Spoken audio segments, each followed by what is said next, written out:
आज मी तुम्हाला एका अशा व्यक्तीशी भेटवणार आहे जे बिग बॉस मराठी सीझन 6 ची सर्वात यंगेस्ट सदस्य होती. माझं असं आलं की भाई एवढा सपोर्ट होता तर मग का काढलं मला 4थ्या नंबरला. म्हणूनच असं प्रश्न येतं की वोटिंग मॅटर करतं का?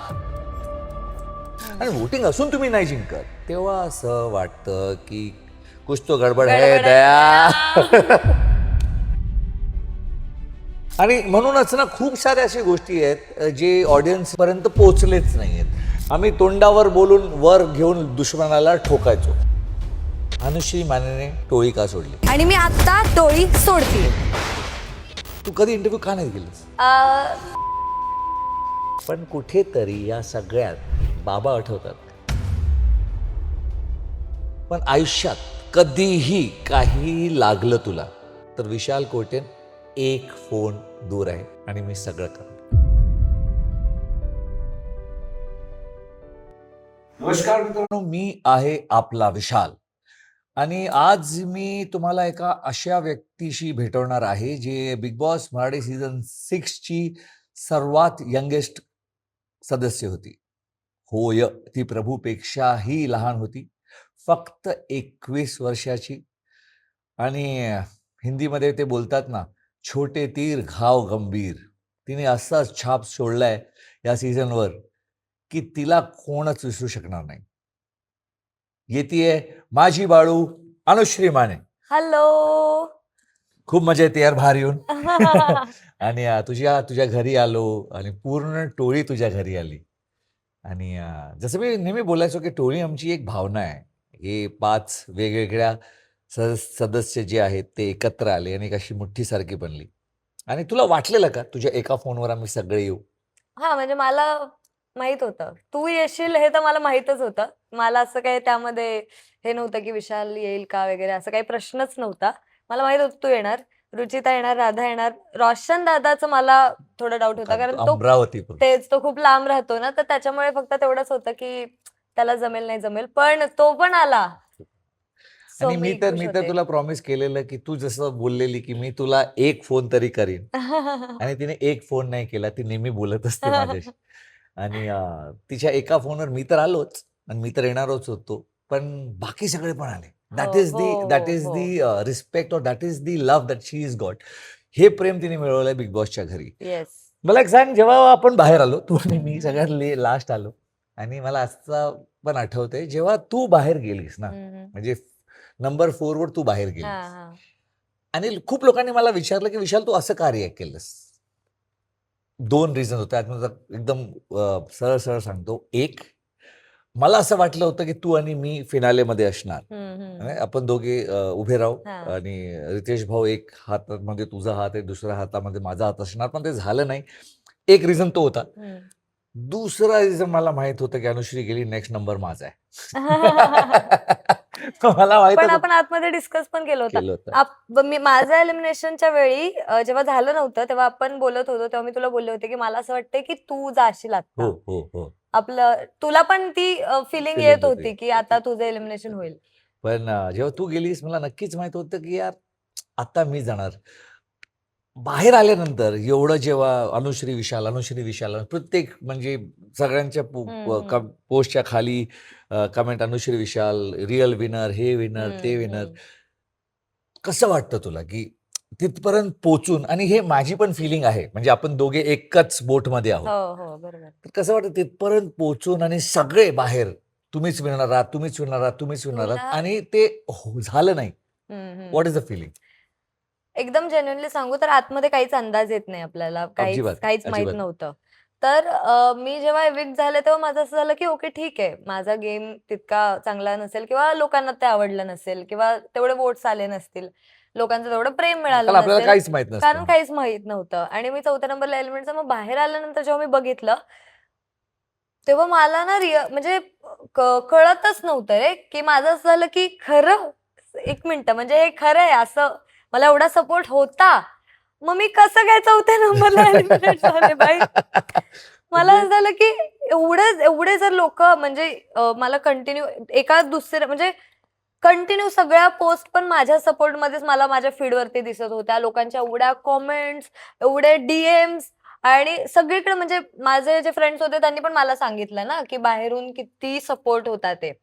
आणि त्यांना पण असं वाटलं नव्हतं, की मी एलिमिनेट होईन. पण मग तेच माझं असं झालं, की भाई एवढा सपोर्ट होता तर मग का काढलं मला 4थ्या नंबरला? आणि म्हणूनच असं प्रश्न येतं, की व्होटिंग मॅटर करतं का? हो, हो, हो. यु नो की ते व्होटिंग होतं. मॅटर करतं का? कारण जे प्रेक्षक आहेत आपले, जे बघतायत, जे हं. जे नॉनस्टॉप व्होटिंग करतायत, म्हणजे माझ्याकडे एवढे तुझ्याकडे पण असणार एवढे हो, डीएम्स जे हो. 99 हो, व्होट्सचं हो, सर्कल हो. करून आपल्याला पाठवतात, की 99 व्होट्स केले सर तुम्हाला 99 कारण 99च करू शकतात.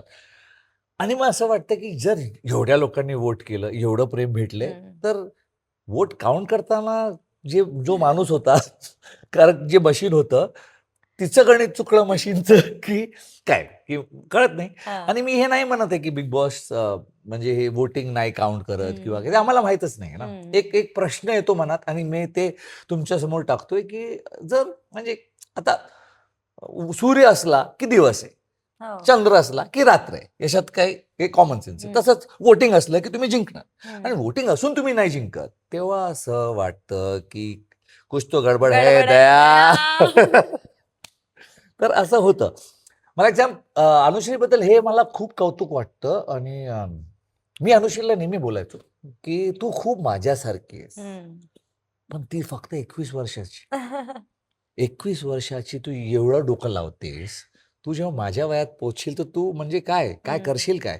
मला अजून पण आठवतं मी बिग बॉस आधी केलंय हं, हं. आणि मला ह्या गेमचा एक्सपिरियन्स आहे. मला या गेमवर प्रेम आहे आणि मी आत आलो तेव्हा मला एक एन्व्हायर्नमेंट माहीत होतं, की काय होणार, काय नाही हां. होणार. पहिला टास्क, तुफान येणार आहे.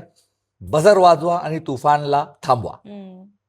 पूर्ण घर 17 लोकं होती. 16 लोकांनी बोललं, की नाही, बझर नाही वाजवायचंय. तुफान येऊ दे. फक्त एकच व्यक्ती होती, अनुश्री माने, जी बोलली, "नाही, बझर वाजवायचा." आता त्यावेळी पहिल्या दिवशी म्हणजे इनिशियल डेज होतं, तेव्हा ती एवढी स्ट्राँग पण ओपिनियन नाही मांडत होती, कारण you want to be in good books of everybody. आणि नाही मेन म्हणजे ना मी कधी बिग बॉस केलं नाहीये आणि मी तेवढं बघितलं सुद्धा नाहीये. तर त्याच्यामुळे मला काही असा अंदाज नव्हता, की काय असणार आहे. तर पहिल्या दिवशी ना मी शांतच होती लाइक एव्हरीवन म्हणजे सगळ्यांसारखं. आता तुला एक्सपिरियन्स आहे त्याच्यामुळे तू लगेच आतमध्ये आल्याला तुझा गेम स्टार्ट केला असशीलच. पण मला काय माझं असं होतं, की ठीक आहे ना आठवडाभर अंदाज घेऊयात कसं आहे, काय आहे, वातावरण कसं आहे बघूयात आणि मग हां, आपला पण गेम ते ते स्टार्ट ॲक्चुअली करायचा. वाटलं नाही तसं. मला आणि असं वाटलं, की पहिलं ऐक ना, डे 1ला जेव्हा ते जे झालं ना, तर मला माहित नव्हतं, की ते माझं मूव्ह परफेक्ट असणार आहे असं मला माहित नव्हतं. माझं काय होतं म्हणजे एक आता समज ॲज अ नॉर्मल माणूस जर समजा तुला देवाने असं विचारलं, "तुला संकट हवंय तुझ्या आयुष्यात का नकोय?" तर तू ऑब्व्हियसली नकोय बोलशील ना, हं, हं, की हं. नकोय मला संकट. तर मग तिथे ऑप्शन तोच होता, की तुम्हाला तुफान हवंय का नकोय? नको असेल तर बझर दाबा, हवा असेल तर ठीक आहे नका दाबू. मग माझं असं स्वतःच्या हाताने कोण स्वतः म्हणजे पायावरती काय म्हणतात त्याला कुऱ्हाड मारून मारून घेतं ना. आता आपण प्रश्न थोडं ट्विस्ट करूया. 17 लोकं होती. जर 17 लोकांनी मी मी ओळखतो तुला. मला हां, माहिती आहे हां, तू हां. तू कसं खेळते. हो, जर हो. 17 लोकांनी हे बोललं असतं, की बझर वाजवायचंय. तू काय बोलली असती?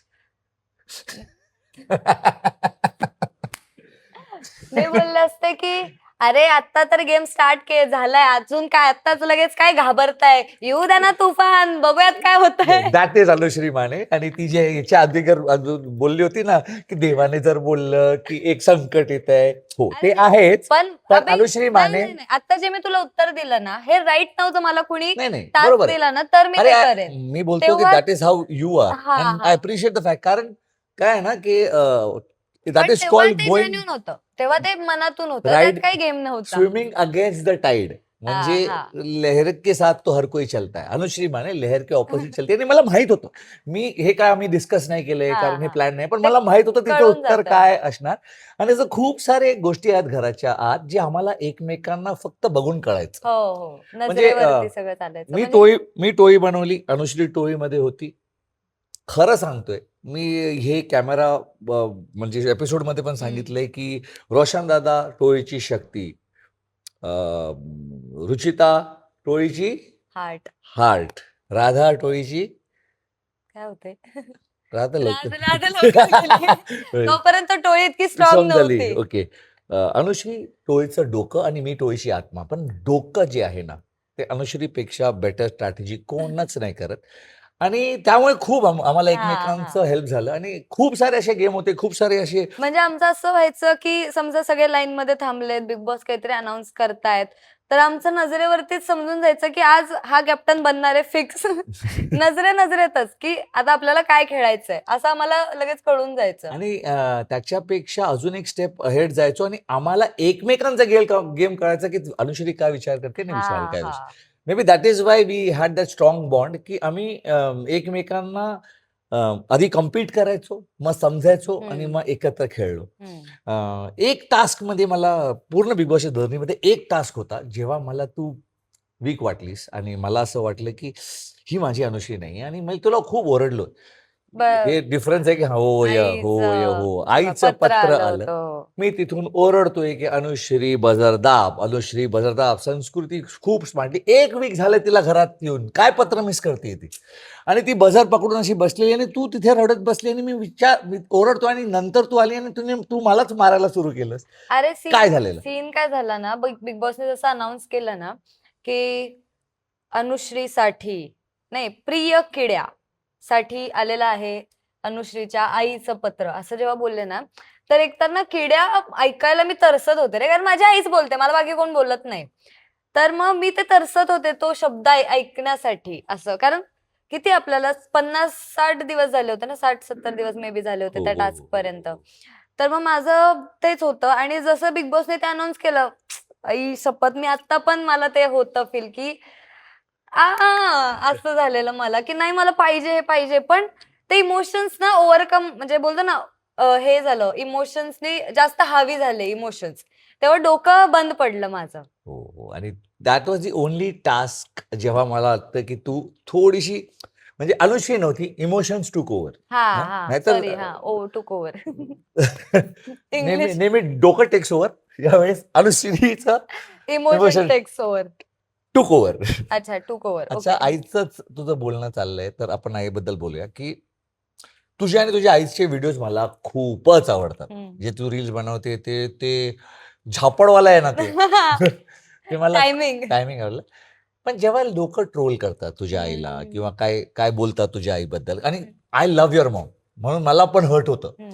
पण मी तुला कधी असं रागावताना किंवा काय बोलताना ऐकलं नाही. How do you handle it? म्हणजे जेव्हा लोक असं बोलतात, आपल्या आई-बाबांबद्दल बोलतात, हां. कुणाची आई?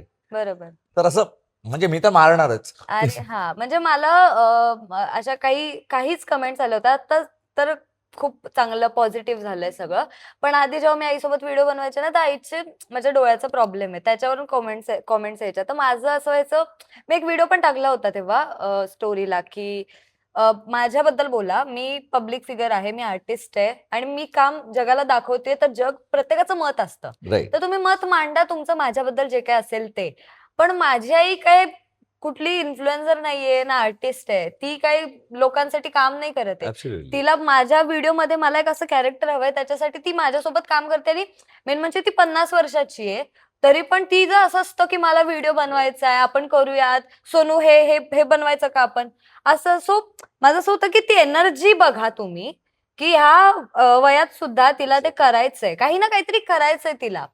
तिचा काही हा मोटिव्ह नाही फेमस व्हायचे किंवा हां, तिला अजिबात. एंटरटेनमेंट पाहिजे, की भाई आपण मस्त शूट करू, तुला पण चांगले व्ह्यूज जातील, काइंड ऑफ. तर मग तुम्ही ते नोटीस करा, की ती एनर्जी बघा, की एवढ्या वर्षाची असताना सुद्धा तिला ते करायचंय. त्यात तिला एक बोलतो ना लोक आता आपणच बघ, केस गळले आपण कॉन्शियस होतो, की नाही का, अरे यार माझे केस असे दिसतायत हां, किंवा हे असं दिसतंय, ते आजची तसं. जनरेशनवर खूपच कॉन्शियस. हां, पण ती बघ ना, ती तिचं सौंदर्य वगैरे त्याच्याशी ती असं कॉन्शियस नाहीये होत. अजिबात नाही, अजिबात नाही. तिचं असं असतं, की हां, मी आहे अशी. म्हणजे जसं माझं आहे, तिच्याकडे बघूनच असं आहे, की भाई दिसायला कसंही काही असू दे, पण मला हे करायचंय, मी करणार. विषय संपला. सो ते माझ्यासाठी असं आहे, की आईबद्दल नाही बोललं पाहिजे. अच्छा, आईबद्दल आता आपण पण तुला सांगू का, आत्ता फोन आला होता ना तिचा, तर ती मला काय बोलली, की "अगं सोनू, माझ्या डोक्याला लागलं." म्हणून मी म्हटलं, की "का काय झालं? रक्त आलं का?" तर बोलली, "नाही, टिंगुळा आलाय मला." असं आहे हाऊ आमचा क्यूट, बॉन्ड. How cute. पण मला खूप भारी वाटते ती आणि काल पण तुझ्या गृहप्रवेशमध्ये वास्तुशांतीमध्ये सगळ्यात ऍक्टिव्ह तुझी आई होती. हो हो म्हणजे ती हो खाली आली आणि चप्पल नाही हा घातलं तिने. हा म्हणलं काकू चप्पल, अरे नकोय रे चल. ती खाली घेऊन आली. ती शी मेड शुअर की टोळी बसलीये एकत्र, हा हा जेवतीये आणि ती उभी होती. आणि मी सांगितलं, आता घेतलंय जेवण, आता जेवणारच, आता जाऊ शकता तुम्ही. तर शी इज अमेझिंग. बट मला एक सांग, तू घर घेतलंस, तू बिग बॉस मध्ये आलीस, नाव मिळवलंस, गाजवतीये. तू विशाल कोटेंची मैत्री मिळवलीस. विशाल कोटे तुझा भाऊ आहे. हम्म. पण कुठेतरी या सगळ्यात बाबा आठवतात का? ऑब्व्हियसली म्हणजे आता कालच फादर्स डे होता, मे बी परवा हो. फादर्स डे होता. तर मी म्हणजे काय ना, मला ना आठवत नाही बाबांबद्दल, कारण ते म्हणजे मी खूपच लहान होते जेव्हा ते वारले. आता हे जेन्युइन आहे. मला एक बोलतो ना आपण, ते सो कॉल्ड असं, हो मला बाबांची खूप आठवण येते आणि माझे बाबा खूप छान होते, असे होते, तसे होते, मी त्यांना खूप मिस करते, असं सगळं नाही बोलायचंय मला. कारण माझ्या मनामध्ये जे आहे ना, तेच मी बोलणार आहे, की मला ना आठवत नाहीत गोष्टी, की त्यांच्याबद्दलच्या. कारण मी तेव्हा खूप लहान होते. आता ते कसे दिसायचे वगैरे मला फोटोज माहिती आहेत. Obviously, photos obviously. बघितलेत मी, जे अल्बममध्ये आहेत वगैरे, ते त्याच्यावरून. पण काय आहे ना, माझ्या आईने माझ्यासाठी खूप केलंय. म्हणजे मी एक रील बघितली त्या दिवशी. मी पप्पांचं जस्ट असंच, आमचा एक एआय जनरेटेड फोटो मी स्टोरीला टाकला हो, आणि बघितलंय ते. हां. हां. तर मी रील स्क्रोल करताना मला एक व्हिडिओ आला. तर त्याच्यामध्ये ना हॅपी फादर्स डेचं विश ना, ती ती मुलगी होती, ते तिने ना आईला केलं होतं, की हॅपी फादर्स डे मॉम असं. कारण का आई माझी ना ते दोन्ही पण रोल निभवतीये. ऍब्सोल्युटली, सो तिने ऍब्सोल्युटली. कधी असं हे दिलंच नाही, चान्सच नाही दिला. आणि उलट तुला माहितीये का, मी माझ्या आईला ना काय म्हणतात त्याला, आपण ब्लॅकमेल करायचे मी माझ्या आईला. माझे पप्पा जेव्हा वारले ना, तर त्याच्या आधी आईला बोलले होते, की त्यांना एक इन्स्टिंक्ट येतं ना, की आता आपण होणार आहे असं हो. येतं. तर तेव्हा ते आईला बोलले होते, की माझ्या मुलीला अंत दाखवू नकोस.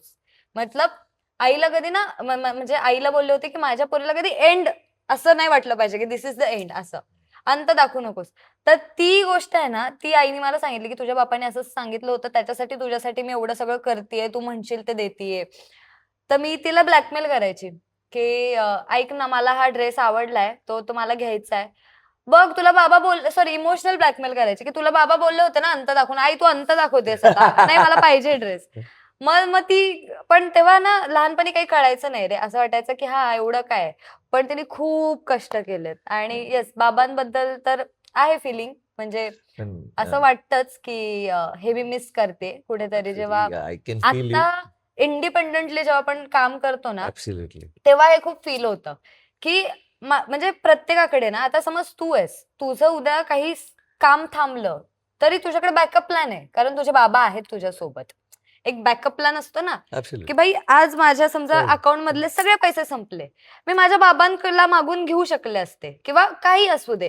कुठे काही भांडणं झाली, काय झालं, तरी एक बोलतो ना, की एक एक हात आहे मागे. असा एक बॅकअप प्लॅन असतो ना, तो मला कुठेतरी नाहीये माझ्या आयुष्यात, असं फील होतं, तर आता की ते फील करून घेऊ नकोस, कारण तुझ्या पोस्टवर, घराच्या पोस्टवर मी बोललोय, की यू गॉट माय बॅक. आणि हे सगळं आम्ही घराच्या आत पण बोलायचो. हो. हे नवीन नाही आमच्यासाठी. आणि दाखवलं नाही, दाखवलं आम्हाला काहीच, आम्ही कॅमेरासाठी कधीच नाही केलं.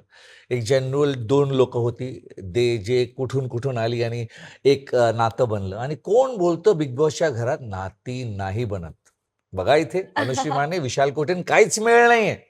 पण बॉन्ड बघा केवढं स्ट्रॉंग आहे. एका फोनवर मी ड्राईव्ह करून मुंबईतून पुणे आलोय. तर असं कधीच फील करू नकोस. मी जसं तुला घराच्या आत बोललोय, आज पण बोलतोय. मला माहिती आहे तू खूप स्वाभिमानी आहेस. तू काहीच अपेक्षा करत नाही. You are an independent girl who wants to make it on her on.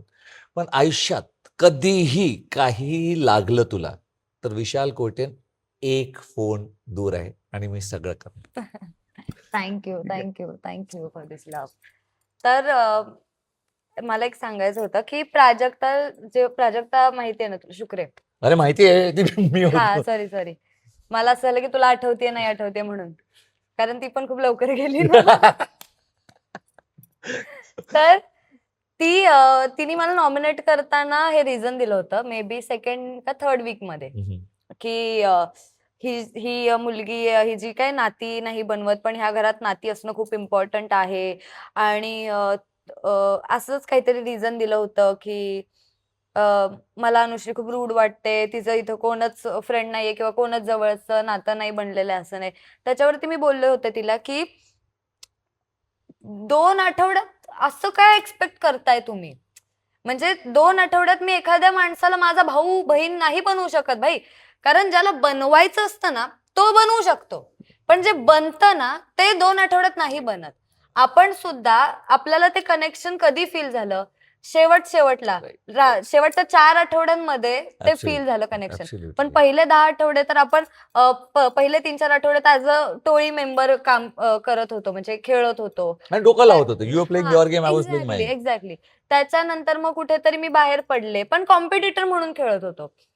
चौथ्या म्हणजे लास्ट 4 आठवड्यामध्ये 10व्या आठवड्यानंतर कुठेतरी मला असं झालं, की अरे मैं चाय बनाई तेरे लिए असं चहा चहा बनवणं किंवा तुझ्यासाठी तुझी काळजी घेणं, ते मग मला फील व्हायला लागलं, की नाही, की माझं असं होतंय, की अरे विशाल काय करतोय? खाल्लं का त्यानी?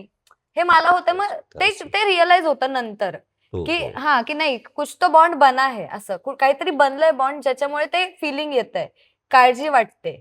ते असं नाही होत. तर मग तसं नातं बनवायला मला जास्त म्हणजे कारण आवडेल आपण असं. कधी गेमसाठी नाती नाही बनवली. हां, हां. पण नात्यांचं गेम नाही खेळत. एक्झॅक्टली. आणि तसंच होतं, तसंच होती तू आणि तसंच होतो मी.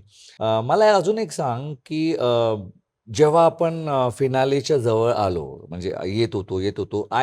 मला असं खूप वाटायचं, की तू भीती आहेस. तुला असं टॉप 10 पर्यंत तू मस्त आरामात होती. त्याच्यानंतर जेव्हा एकदा म्हणजे एक-एक करून लोकं जायला लागली, सागर दादा हे सगळे गेले, तर तुला असं कधी वाटलेलं, की नेक्स्ट तुझा नंबर आहे? काय ना, माझ्यासाठी हे कारण कारण मी पहिलं. असं का विचारतो, की नॉमिनेशन्सला तू घाबरायची. हो, ऑब्व्हियसली. कारण काय आहे ना, की स्टार्टिंगलाच 2-3 आठवड्यामध्ये म्हणजे आता आपल्याला बाहेरचं जर काही जाणून घ्यायचंय, तर ते तर फक्त आपल्याला भाऊच्या धक्क्यावरती. कारण भाऊच्या धक्क्यावर तर मला शिव्याच बसायच्या. पहिले 4 आठवडे तर शिव्याच खात होते मी. तर माझा ग्राफ ऑलरेडी असा होता. हो, हो, हो. त्याच्यानंतर रुचिता पण एलिमिनेट झाली. मग तर ते पण एक शॉकिंग एलिमिनेशन होतं आपल्यासाठी.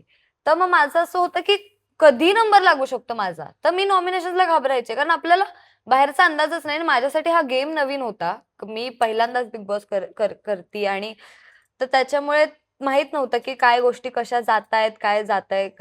मी बाहेर पॉझिटिव्ह आहे, निगेटिव्ह आहे, लोकं वोट करतायत, नाही करत आहेत, ते अंदाजच नाही. सो ते घाबरणं माझ्यासाठी म्हणजे ते नॅचरल होतं. चल ओरडाओरडी झाली. पहिल्या 4 आठवड्यात खूप ओरडा खाल्लास तू. तिथून काहीतरी आठवलं मला, की जे राकेश बापट हं, हं. तू झोपली होती. मी समोर बसून बघत बघत होतो. मला माहिती होती, की आत्ता अनुश्री रडणार. मग मी अनुश्रीला तोपर्यंत मला अंदाज आला, की कशी आहे ती.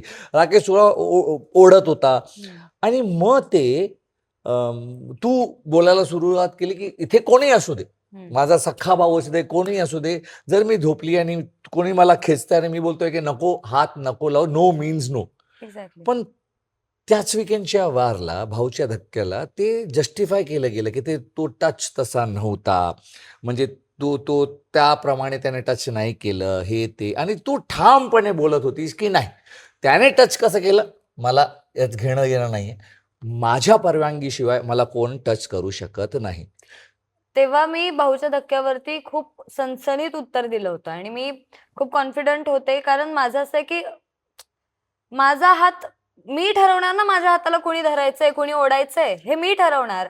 आणि मेन म्हणजे तिथे हे सगळं एक्सप्लेन मी केलं होतं. ते ऑडियन्सपर्यंत पोहोचलं पण असतं आणि मे बी त्या भाऊच्या धक्क्याला जर त्यांना चुकीचं वाटतंय, तर कुठेतरी माझा एक पर्स्पेक्टिव्ह, माझा पी लोकांसमोर गेला असता, पण ते फुटेजच नाही दाखवलं. ते फुटेजच गेलं नाही. तर त्याच्यामुळे आता मला ते एक्सप्लेन करायला आवडेल. तर मेन म्हणजे ना मुद्दा काय होता, की जर कुणीतरी एका ठिकाणी झोपलंय, नंतर तर मी तिथेच झोपले होते ना, नंतर ॲडजस्ट झालीच जागा. तर मग तेच ॲडजस्टमेंट आधी का नाही झालं? मला एवढं उठवायची, एवढं खेचायची-बिचायची गरज का लागली? नंतर आणि मी तो तर खरंच जोरात खेचत होता. नंतर तो सॉफ्ट झाला. तो खरंच रागात खेचत होता. एक्झॅक्टली. आणि हे काय होतं, की नाही का, "चलो, चलो, गेट अप, गेट अप. उठ. चला हे नाटकं बंद कर." का? काय संबंध?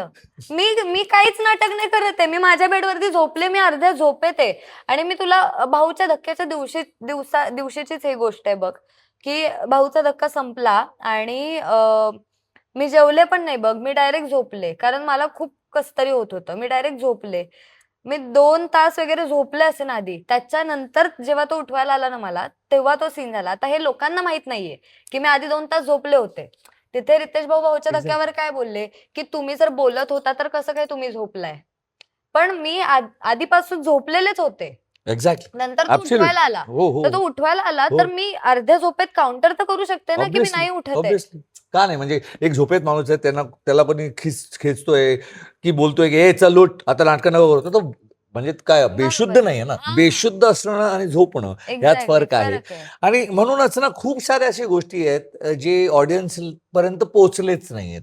म्हणजे तेव्हा असं धोक्यात येतं की मराठी बिग बॉस सीझन 6 होता तो फिक्स होता का असं खूप येतं डोक्यात. कारण हो. खूप साऱ्या गोष्टी हो.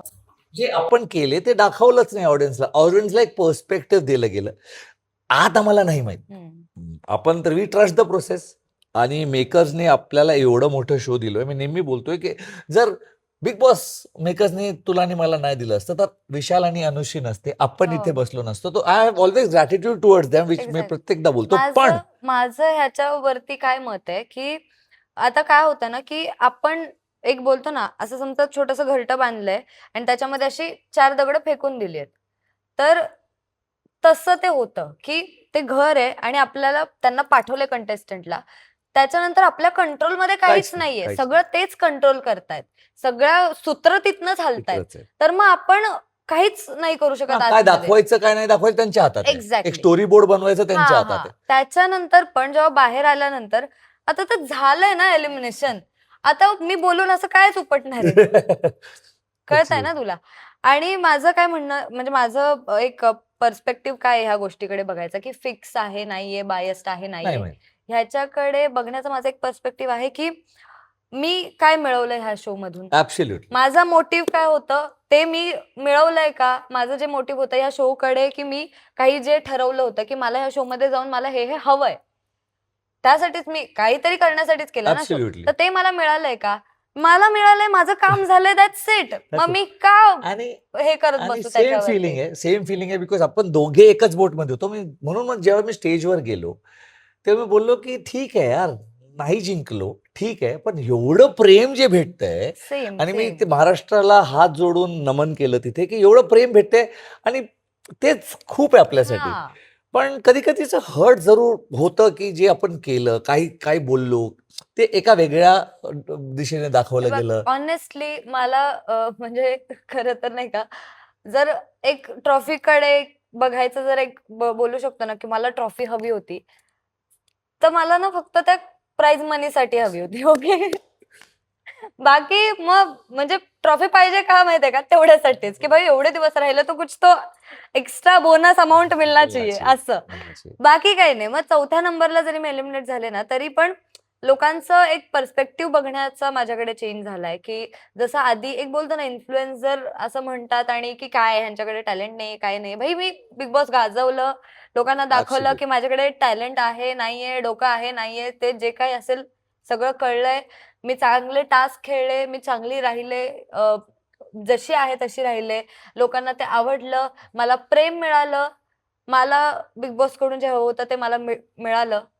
मला मग त्याच्यावरती आता काहीच म्हणजे टीका हो. काहीच करायच्या नाहीयेत. तिने प्रेम मिळवलं, बिग बॉस गाजवलं, सगळ्यांसमोर उभी राहिली, नवीन घर घेतलं, सगळीकडे पॉप्युलर आहे आणि फक्त 21 वर्षाची आहे. ते मी कधीच विसरणार नाही. म्हणजे खूप खूप खूप कौतुक आहे या गोष्टीचा. मला एक अजून एक खूप इंटरेस्टिंग आहे. अनुश्री म्हणजे बिग बॉस अच्छा मी नेहमी बोलतो की जेव्हा बिग बॉसचं नाव घेतलं जाईल विशाल कोटेनला कोणच विसरणार नाही आणि लोक बोलतील अरे तू विशाल कोटेनच्या सीझन मध्ये होती तेच. तसंच तुझं एक आहे की जेव्हा बिग बॉसचं नाव घेतलं जाईल ना तर अनुश्री माने ही जसं गेम फिरवायची म्हणजे मला अजून आठवतंय, आम्ही बसलेलो, लक्झरी बजेट आलेली आणि मी आणि अनुश्री बसलेलो तिथे. लक्झरी बजेटमध्ये प्राजक्ता, राकेश सगळे लक्झरी बजेट, चॉकलेट विकलेट हे सगळं करते आणि मी हिला फक्त बोललो, नाही रुचिता बोलली की अरे मला चॉकलेट खायचं मन होतंय. ही उठली आणि गेली आणि त्यांच्या समोर असं चॉकलेट उचललं आणि मी घेऊन जातीये, मला खायचं आहे. तर का? ते लक्झरी बजेट आहे, ते तुझ्यासाठी नाही आहे. मेरी जीभ लपलपाई, मी घेतलं आणि ती तसं निघून गेली. तू सरळ तो लोकांच्या तोंडावर बोलायची की मला काम करायचं नाही, मी चोरी करणार, मला चोरी, चावी पण तू चोरली होती. तर तर हे सगळं करताना असं कधी वाईट वाटलं नाही की बाहेर मी वाईट दिसणे? हे बघ, वाटलं होतं, पण ना माझं असं होतं की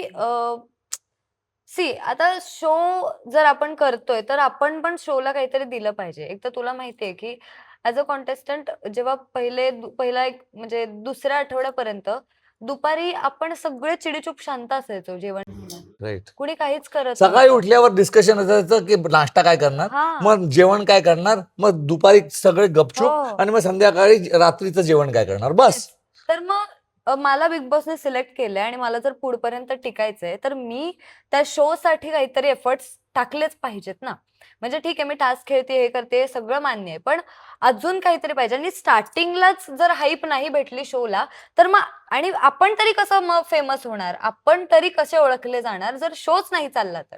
तर शोला थोडं स्पाइस आउट काय म्हणतात त्याला? मसाला. मसाला. त्या शोमध्ये थोडासा मसाला आणण्यासाठी मग ते चोरी करणं किंवा हे ते का तर घरामध्ये पण ते व्हायचं ना. ऍब्सोल्युटली. आता ते उपोषण झालं, हे झालं, तर ते लोकांना पण बाहेर बघायला की स्टार्टिंगलाच एवढं सगळं होतंय, बापरे! मग एक्सायटेड झाले असणार ना लोक शोसाठी सुद्धा. ऍब्सोल्युटली. तर मग आपण जर शो करतोय आणि ते आपल्याला एवढं पैसे देतायत, त्यासोबत ते एवढी मोठी अपॉर्च्युनिटी देतायत, त्याच्यानंतर बिग बॉसचं नाव आपल्या नावामागे लागणार आहे. परत म्हणजे बाहेर पडल्यानंतर पण आपल्याला त्या गोष्टीमधून खूप काही फायदा होणार आहे. तर मग त्या शोसाठी पण आपण काहीतरी केलं पाहिजे. सो त्यासाठी ते चोरी वगैरे होतं. मग त्याच्यामध्ये मला बाहेर लोकं वाईट बोलतायत, चांगलं बोलतायत ह्याचा काही मी विचार नव्हता केला. माझं असं होतं की काय व्हायचंय ते होऊ दे बाई. पण मी करणार, हे सगळं करणार आणि आहे. तेच आहे शो. बिग बॉस हा शो पर्सनॅलिटीचा शो आहे. एक पर्सनॅलिटी तुमची कशी आहे ते दाखवण्याचा शो आहे आणि अनुश्री नेहमीच तशी होती. ती कधी फेक नाही वागली. ती जे होती ते तोंडावर होती, सरळ होती आणि हे मला तिच्याबद्दल खूप आवडायचं, कारण मी पण तसाच होतो. बेभान, बेभाग. आम्ही तोंडावर बोलून वर घेऊन दुश्मनाला ठोकायचो आणि हो. तसंच खेळलोय आम्ही. आणि मला खूप लोकं विचारतात की बिग बॉसमध्ये आता जे बिग बॉसचे फॅन्स आहेत ते की हिंदी आणि मराठी दोघे, की बिग बॉसमध्ये जायला काय लागतं? बिग बॉसमध्ये कसं खेळायचं? कुठे-कुठे बोलतात का अरे मी बिग बॉस मटेरियल आहे. मी एकदा गेलो तर असं करणार, तसं करणार. असं काही होत नाही. बिग बॉस दरवेळेस तुमच्या बरोबर खेळतो. तुम्हाला असं हो, वाटत हो. असेल की तुम्ही खेळताय. तुम्ही बिग खेळता. बॉस तुमच्या बरोबर खेळत तुमच्याबरोबर असतं. खेळत असतात. काही बरोबर. प्लॅनिंग नको असतं. काही आपलं गेम प्लॅन असं नको असतं. फेक जरी तुम्ही फेक बनवून शो पण जिंकू शकता. फेक पण बनवून शो शो पण जिंकू जिंकू शकता, शकता. पण त्यासाठी मग 100 दिवस फेक करायला लागेल आणि केलं पण आहे लोकांनी. पण जर काय आहे ना, की तुम्ही जर फेक बनून शो जिंकलात ना, तरी पण जर ती तुमची फेक पर्सनॅलिटी लोकांना ती पटली पाहिजे. म्हणजे शो जिंकल्यानंतर पण जर तुम्हाला लोकं सगळे फेक म्हणत असतील, म्हणजे तुमचं पत्ता ओपन झालाय. तुम्ही फेक वागताय हे जर लोकांना कळालंय, तर मग काय उपयोग नाही त्या ट्रॉफीचा. कोणाबद्दल बोलतोय आपण? बोलत नाहीये गुणाबद्दल आपण मी माझा नाही, पर्स्पेक्टिव्ह नाही. सांगतेय, नाही, की नाही. तर बिग बॉस तर मी हे बोलत होतो, की बिग बॉस जर तुम्हाला अ, म्हणजे जायचं असेल किंवा तुम्हाला असं वाटत असेल बिग बॉसमध्ये काय करायचं? हे करायचं. ही मुलगी सकाळी उठायची आणि विचार करायची, की आज आपण काय कंटेंट देऊया ऑडियन्सला, ऑडियन्सला कसं एंटरटेन हो, करूया. हो. त्याच्या जे ते करण्यात जर चोरी करायची असेल, तिने केलंय. त्याच्यामध्ये तिने इकडून-तिकडे टोळी काटा खेळायचं असं तिने केलंय. त्याच्यामध्ये जे करायचं असेल, जिद्दीने ही मुलगी करत होती आणि जर तुम्हाला बिग बॉस खेळायचं असेल, तर अनुश्री मानेसारखं रिअल राहा. म्हणजे तुम्हाला प्रेम पण भेटेल आणि सगळंच भेटेल. आणि माझा खरंच असाच स्वभाव आहे. म्हणजे मी खूप चुलबुली आहे आणि असं नाही, मी घरी पण म्हणजे थोडासा मस्ती करत असते.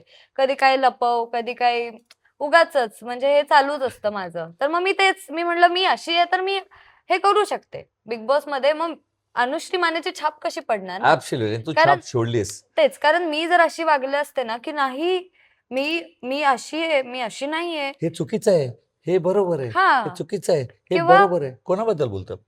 चुप रे. अरे, किंवा तसं नाही, म्हणजे मी खूप चांगली मुलगी आहे. मी वाईट शब्द नाही बोलत, वाईट शब्द नाही वापरत. तू असं साडी जर पण नाही घालायची हां, कधी म्हणजे पण. तेच, म्हणजे मी जशी आहे अशी तशी नॉर्मल. सूनबाई बनून राहते वगैरे, असं जर मी ते कॅरेक्टर प्ले केलं असतं ना, लोकांना ते पटलंच नसतं. कारण म्हणजे माझा जो ऑडियन्स आहे ना, तो माझ्यासोबत खूप आधीपासून कनेक्टेड आहे. मी आधी, म्हणजे असं नाही की बिग बॉसमुळेच मला सगळं काही मिळालंय. आधी पण मी कमवलेलंच. आधी पण माझे फॉलोअर जास्त होते किंवा मला ओळखणारी लोकं पण होती. त्यांनी माझे आधी काही व्लॉग्स बघितलेले आहेत, जे की अजून सुद्धा YouTubeला आहेत, किंवा माझे रील्स बघितलेले आहेत. मी शाळा वेब सीरीज करत होते तेव्हापासूनचे व्लॉग बघितलेले आहेत. तर त्यांनी जवळपास बघितलंय मला, की मी कशी आहे. तर अरे, ही YouTubeला अशी दिसतीये आणि बिग बॉसमध्ये अशी दिसतेय, तर त्यांना ते पचलंच नसतं. म्हणजे मला कधीच ना लोकांना येड्यात काढण्याचा गेम नव्हता खेळायचा. कधीच नाही. की काय नाही बघ, आत्ता आपण इथं बसलोय, ही लोकं जे आहेत सगळे व्ह्यूअर्स आपला हा पॉडकास्ट बघतायत. का बघतायत? कारण का त्यांना इंटरेस्ट आहे आपल्यामध्ये. हा हा ते आपल्याला फॉलो करतात. त्यांना आवडतं आपलं काहीतरी एक बघणं, बरोबर आपला बरोबर. प्रेझेन्स किंवा आपण काय करतोय आपल्या आयुष्यात हे बघणं त्यांना आवडतं. तर हे काय आहे? कारण का त्यांचं आपल्यावरती प्रेम आहे. तर मग ज्या ऑडियन्समुळे आपण बिग बॉस टॉप म्हणजे फायनलिस्ट झालो, ज्या ऑडियन्समुळे आपण एवढं इथपर्यंत पोहोचलोय. इथपर्यंत पोहोचलो, स्वतःच्या लाईफमध्ये ग्रो करतोय, त्या ऑडियन्सला आपण फेक बनून येड्यात काढायचं, गंडवायचं. एक्झॅक्टली गंडवायचं, हे नाही पटत मला. ऍब्सोल्युटली. मी शिवी घातली, तुम्ही मला शिव्या घाला, की तुम्हाला हे नाही पटलंय की मी शिवी घातली. पण मी तुम्हाला एक बोलतो ना, हे नाही दाखवणार, की नाही मी खूप चांगली आहे, मी चांगली आहे, मी चांगली आहे. नाहीये मी चांगली. मी जशी आहे तशी तुम्हाला आवडत असेल ना, तर तसं घ्या तुम्ही. तुम्हाला नाही आवडत आहे, अनफॉलो करा मला. पण मी तुम्हाला येड्यात नाही काढू शकत. ऍब्सोल्युटली. मला एक सांग, एक खूप प्रश्न होता माझ्या मनात आणि हे मी तुला विचारायचं असं ठरवलेलं, की हे एक प्रश्न आहे मी तिला विचारणारच आणि ते सगळ्यांना त्याच्याबद्दल माहिती दे आणि सगळ्यांच्या मनात ते प्रश्न असणार. अनुश्री मानेने टोळी का सोडली? खूप मल्टिपल रिझन्स होते तेव्हा. म्हणजे असं नाही की मी कच्च्या कानाची नाहीये, तर त्याच्यामुळे ना छोट्या-छोट्या गोष्टींवरून नव्हतं झालं ते. बऱ्याच गोष्टी होत्या. एक तर ना टोळी ह्या म्हणजे राधाच्या एविक्शन नंतर आपण 4 लोकं उरलो होतो टोळीमध्ये. पण काय व्हायचं ना, तू आणि रुचिता तुम्ही कंटिन्यू सोबत असायचा, तुमच्या गप्पा-गोष्टी चालायच्या, तुम्ही एकमेकांची कंपनी एन्जॉय करायचा. मग मला पर्सनली असं ना थोडं असं लेफ्ट आउट फील होत होतं. म्हणजे थोडं इग्नोर्ड फील होत होतं टोळीमध्ये असताना, किंवा रोशन दादालाही झालं असेल मे बी. कारण कधी मग आपण चौघं बोलतोय, गप्पा मारतोय असं होतच नव्हतं. तुमच्या दोघांची, रुचिताची आणि तुझी मस्ती, मजाक सगळं चालू असायचं आणि मी नेहमी ऐका ना, आपण हे करूयात, ते करूयात ह्याच्यामध्ये असायचे. मग माझं असं असं थोडं मला इग्नोर फील व्हायचं. त्याच्यानंतर म्हणजे मला असे खूप रिझन्स होते, की मला ते भाऊच्या धक्क्यावरती ती चुगली दाखवली. तर मग मला ते पण हर्ट झालं, की यार एका टीममध्ये आहोत आणि आपण आपल्यातच गद्दारी केल्यासारखं होतंय ना. तर मग मला ती एक फिलिंग होती, की अरे यार, माझ्या मागे ह्यांचं वेगळंच पॉलिटिक्स चालू आहे. परत माझं असं होतं, की ठीक आहे, एवढे दिवस टोळीमध्ये होते ना, आता मी माझा गेम चेंज करते. काहीतरी लोकांना आवडेल बघायला, किंवा एक ऑडियन्स पॉइंट ऑफ आता व्ह्यूने. इथे इथे लेट मी कॉन्ट्रडिक्ट यू. मला जसं तू सुरू केलेलंस, की अनुश्री माने कच्च्या कानाची नाही. ओके. आणि ते माहिती आहे मला. ते तू तशीच आहे. आणि चुगली रूममध्ये फक्त माझीच चुगली किंवा टोळीची चुगली दाखवली गेली. म्हणजे असं मला कधी-कधी वाटायचं, की बाकी सगळे देव माणूस आहेत. कोणच चुगली करत नाही. फक्त आम्हीच करतो. एक वेळ असं पण आलेलं, की जर कोणी चुगली रूममध्ये जात असेल, तर मी बोलायचो, अंदर मेरा पिक्चर लगने वाला है आज. अंदर के पिक्चर का हीरो मैं ही है, मेरा ही चुगली दिखाएगा. एवढं कॉन्फिडन्स होतो आणि ते आज जाऊन माझीच चुगली. रोशन दादा, तुला तर आधीच दाखवलं, रोशन दादा, संकेत, सगळ्यांना माझीच चुगली दाखवत होती. पण मला सांग, तू जसं गेम समजते, तुला माहित होतं की सगळे एकमेकांबद्दल बोलतात, सगळेच एकमेकांबद्दल बोलतात. पण टोळीची भावना एकमेकांबद्दल टोळीने बोलले असणार, पण टोळीने कधी गद्दारी एकमेकांशी नाही केली. तर तू जेन्युइनली मला सांग, की हो, थोडीशी इन्सिक्युअर झाली, थोडी तुला असं वाटलं हा की तर तेच ना ते झालं. ते सगळे ते पण तुझा गेम प्लॅन हे होता का की मला दिसायचंय तर मी टोळीच्या विरुद्ध जाणार आणि माझं गेम अप करणार?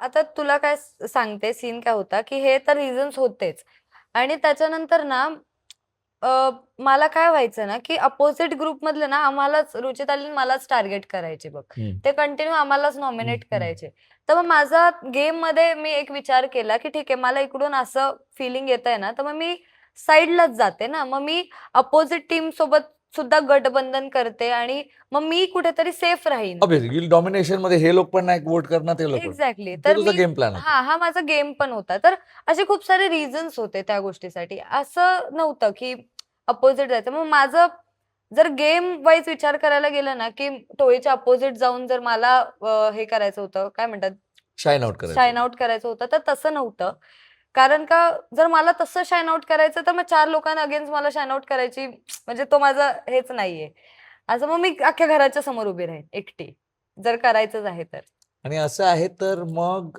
टोळीमध्ये परत का आली? ते जेन्युइन भावना होती, प्रेम होतं, की ते पण एक गेम प्लॅन होतं की आत्ता दिस इज द राईट मोमेंट, आता मी परत जाते. रुचिता गेलीये, रोशन गेलाय, सगळे गेले, विशाल आहे. विशाल बरोबर जाते आणि आम्ही दोघंच असणार. आता तर इन्सिक्युरिटी पण नाहीये.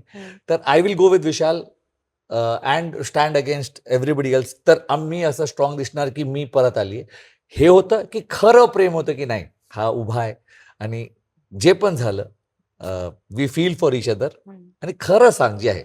आता हे तुला सांगते हे आत्ताच जे सेकंड तू बोललास ना तर ते नव्हतं मी तुला एक जेन्युइन सांगते रिझन काय होतं की मी ना टोळीच्या बाहेर पडले आणि मग जे म्हणजे घरातले जे काही लोक असतील त्यांच्यासोबत माझं गेम काही म्हणजे बोलणं होत होतं किंवा गप्पा गोष्टी होत होत्या सगळं होत होतं मग रोशन दादा गेला रुचिता गेली आणि त्या पिरियड मध्ये मला हे रिअलाइज झालं की त्याला माझं वाईबच नाही होते कुणावर कळालं म्हणजे वो कसा म्हणजे असं इशाऱ्यामध्ये समजणारा तू एकटाच होतास घरामध्ये बाकी कोणच नव्हतं माझं असं काही तन्वीसोबत पण गेम बद्दल काही असं काही खास डिस्कशन होत नव्हतं किंवा बोलतो ना एक ती वाईब मॅच होत नव्हती दीपाली ताई सोबत नाही राकेश दादा सोबत नाही कुणासोबतच ती वाईब मॅच होत नव्हती मी प्राजक्ता सोबत ट्राय केलं होतं की फ्रेंडशिप होईल किंवा आमची वाईब मॅच होईल एकमेकांसोबत गप्पा मारू काहीतरी गेम प्लॅन करू असं पण मग ते पण नाही वर्क झालं कारण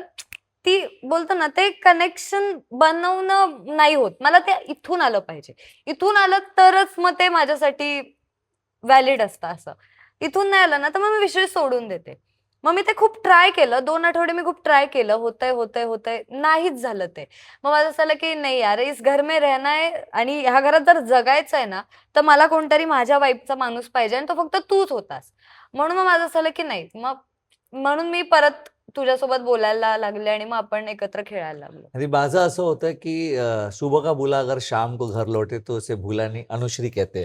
पण माझं जेन्युइन कनेक्शन होतं. मला जेन्युइन तू आवडायचीस. हा मग एक छोटी जेव्हा बहीण आपण बघितलं एकत्र तुझ्यामध्ये आणि खेळायला लागलो ना मग त्याच्यानंतर मे बी सागर दादाच्या एविक्शनच्या आधी मग ती फिलिंग आली म्हणजे ते एक बोलतो ना प्रेम वाढत गेलं एक ती भावना आली मला अजून एक सांग, game game game game game game game game करणारी अनुश्री इमोशन्सला घाबरते. इमोशन्स होत नाही.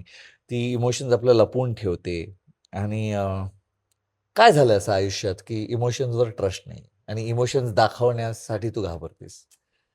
तसं असं काही झालेलं नाहीये माझ्या आयुष्यात पण ना मी म्हणजे आधीपासूनच मी माझ्या आयुष्यात जर आता 21 वर्षात जर असं म्हणते की मी एवढं सगळं करते तर मला असं वाटतं की त्याच गोष्टीमुळे की ना मी इमोशन्स मध्ये अडकून काही गोष्टी नाही करत मी ना खूप प्रॅक्टिकल वागते माझ्या कामाबाबतीत किंवा माझ्या रिलेशन्स मध्ये सुद्धा इलॉजिकल गोष्टी नाही करत मी असं आहे का आता बिग बॉस मध्ये सुद्धा आता ऍट दी एंड नाती बनतात हे बनतात ते सगळं तर मान्य आहे कारण आपण एवढे दिवस सोबत राहतोय तो बॉन्ड बनणारच पण मी ना बिग बॉसला पण माझं एक काम समजायचे ना की माझ्या आयुष्यात एक खूप मोठं काम आलंय इथे आले काम करू चालले, मला यांच्याशी काय लेणं घेणं नाही. एक्झॅक्टली म्हणूनच तू बोलायची की बाहेर जाऊन कुणाला फोन नाही करणार कारण Exactly. माझं काम आहे. हा हे माझ्या डोक्यात जो बघायचा दृष्टिकोन होता तो असा होता की हे माझं काम आहे भाई मी काम करणार 100 दिवस, त्याचे मला पैसे मिळणार, माझा काहीतरी फायदा होणार, बाहेर लोक अजून ओळखणार मला, विषय संपला. मला काही घेणं देणं नाही बाकी मग मी कोणाशी. काय इमोशनली अटॅच होईल, इमोशन्स एक्झॅक्टली. का दाखव. हा, असं. आणि नंतर मग ते जसं मी बोलले ना, की 2 आठवड्यात नाही बनत रिलेशन्स. पण जसे आपण एवढे दिवस 24 तास सोबत राहतोय ना, तर मग होतं मग ते. असं काय झालं की गेम करणारी, इमोशनला धरून ठेवणारी अनुश्री लास्ट 2 वीक मध्ये रडायला लागली. आणि असं काय झालं अनुश्री, की आता आज लोकांना सांगच की विशाल कोठेन आणि अनुश्री मानेचं नातं काय आहे, आणि अनुश्री माने का त्याला इमोशनली एवढी अटॅच झाली, का हां, रडायला हां, हां. लागली, बोल. आणि का इमोशन्स बाहेर आले. आता तुला मी सांगते ही गोष्ट, की तू आपलं बॉन्ड होतं त्या गोष्टीमुळे तर ते होतच. म्हणजे ती गोष्ट कुठेतरी एक 20% असेल, की यार विशाल नाही होते का फायनलिस्ट. ती एक इमोशनल बाजू ती वेगळी. नाही, कारण पण सॉरी टू इंटरव्ह्यू, मला हे पण माहिती आहे की जेव्हा फायनलिस्टचं नाव तुझं आधी घेतलं हां, तेव्हा हां. तू मला मिठी मारली आणि बोले शाबास बाळू, आणि तू हां. मला बोलली की पण मला तू पण हवा आहेस. हो, मला हो. येतोय येतोय. हो, हो. तर ते त्याच्या मागचं रिझन मी तुला सांगते, की आपलं बॉन्ड किंवा आपलं एक नातं ते किंवा माझं तुझ्या वरचं जे काही प्रेम असेल, ती गोष्ट तर होती. ती हार्डली 20% असेल. पण माझं मेन हे काय होतं ना, की भाई अशी माणसं शेवटपर्यंत टिकावी, ज्यांनी काहीतरी केलंय. जे डिझर्व्ह करतात फायनलिस्ट बनणं, ज्यांनी शोसाठी आपलं बोलतो ना दिलंय सगळं. कधी विचार नाही केला, की आपल्याला बाहेर लोकं नावं ठेवतील का काय करतील.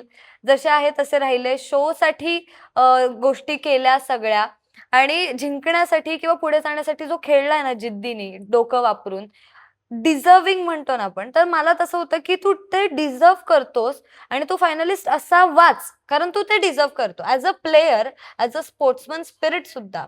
मी हेच विचार केला, की नातं आहे ती गोष्ट वेगळी. ते तर आहेच. ते काही 2 दिवसाचा तर डिफरन्स होता. 2 दिवसांनी परत भेटलो असतो, जरी तू त्या दिवशी एलिमिनेट झाला असतास तर. पण एक प्लेयर म्हणून मला ते खटकत होतं, की जर तू चांगला आहेस ना, तर तू पाहिजेस तिथं. फायनलिस्ट म्हणून तू त्या सोफ्यावर बसलाच पाहिजेस. ते होतं माझं, की तू पाहिजेस मला आता. इथून मी झालीये फायनलिस्ट मान्य आहे, पण मला तू पाहिजेस तिथं त्या सोफ्यावरती. कारण तू खेळलायस. आणि मला अजून मला आत्ताही आठवतंय की जेव्हा ते सगळे आले होते आणि पहिल्यांदा आम्ही लोकांना बघितलं आणि लोक ओरडत होती, आणि तेव्हा हिला शेरनीचं टॅग दिलं होतं. मी बोलतो, तू शेरनी गेमसाठी असणार, लोकांसाठी असणार, माझ्यासाठी तू माझी टोपीबाज बाळू आहेस आणि नेहमी तेच राहणार. आणि तुमच्यासमोर 2 रिअल प्लेयर्स बसलेत, एक मास्टर माइंड आणि एक शेरनी. हे टायटल बिग बॉसने आम्हाला दिलंय. मला एक सांग अनुश्री, बाहेर आल्यावर एवढं मीडिया होती, सगळे आम्हाला इंटरव्ह्यूसाठी विचारत होते. मी पण खूप सिलेक्टिव्ह इंटरव्ह्यूज दिलेत, कारण मला सगळीकडे दिसायचं नव्हतं. मी चॅनलच्या प्रेस कॉन्फरन्समध्ये नाही गेलो, मी स्वतःचं प्रेस कॉन्फरन्स केलं, इम्पॉर्टंट मीडियाला बोलवलं आणि जे मला पाहिजे होतं तेच बोललो. पण मला तू कुठेही दिसली नाही. तू कधीच इंटरव्ह्यू केलंच नाही. तुझं मत लोकांपुढे कधीच मांडलं नाही. का? तू कधी इंटरव्ह्यू का नाही केलंस? हे बघ आता इंटरव्ह्यू न देण्यामागे एकतर माझा थोडा आळस होता, की सकाळी उठून लवकर मुंबईला मी नाही भांडी जायचं. घासणार, मी नाही काम करणार, तेच. मी नाही इंटरव्ह्यू देणार. सगळ्यांसमोर ते नाही का तेच सगळं बडबड करत राहायचं. ज्या फोपाटातून म्हणजे आगीतून उठून फोपाटात पडायचं असं होतं फोपाट. ते. नवीन तेच शब्द, होतं फोपाट. ना, की एवढे 100 दिवस ते जगलोय, आता तेच सगळं एक्सप्लेन करत बसायचं वगैरे. असं तो एक आळस एक होता, म्हणजे तो एक फॅक्टर होता. त्याच्यानंतर अजून एक गोष्ट होती, की आपल्याकडे असं नाहीये की सोर्सेस नाहीयेत. म्हणजे लोकांची जी प्रश्न आहेत, आपलं जे मत आहे किंवा आतमधल्या ज्या गोष्टी लोकांना जाणून घेण्यात इंटरेस्ट आहे, त्या गोष्टी म्हणजे हे प्रॅक्टिकली सांगते. ऑब्व्हियसली, प्रॅक्टिकली हे ऑब्व्हियसली. माझं होतं, की हे मग आपण आपल्या चॅनलवरून लोकांपर्यंत पोहोचवू शकतो ना.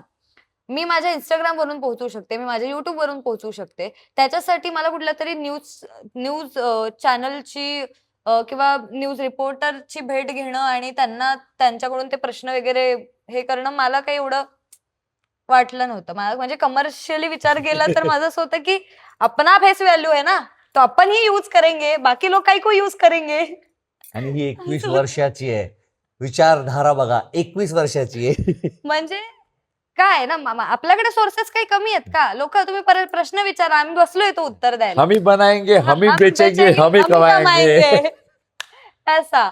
मग माझं असं होतं, की नाही, आणि मला नंतर ना आजारी पण पडले. म्हणजे दिला पण असता एखाद दुसरा इंटरव्ह्यू, पण मी आजारी पडले. पण पहिल्यांदा अनुश्री हे असं हे पॉडकास्ट किंवा इंटरव्ह्यू नाहीये, हे गप्पा गप्पा-टप्पा गोष्टी आहे. आहे. हां. गप्पा-टप्पा आम्ही आमच्या अशाच रँडम हां. गप्पा मारतो आणि आणि पहिल्यांदा ती बोलली आहे. हां, हां, हां. आणि बाकी प्रेम तर तुम्ही एवढं दिलंय की आता आम्ही काय हो, हो. म्हणजे त्याच्याबद्दल आता काहीच खरंच बोलायचं. खरंच पण thank thank you you. So much. एवढं प्रेम भेटलं आम्हाला आणि माहित नाही आतमध्ये आम्ही खेळत गेलो, खेळत गेलो. जसं आहोत तसं जे वाटेल ते करत गेलो.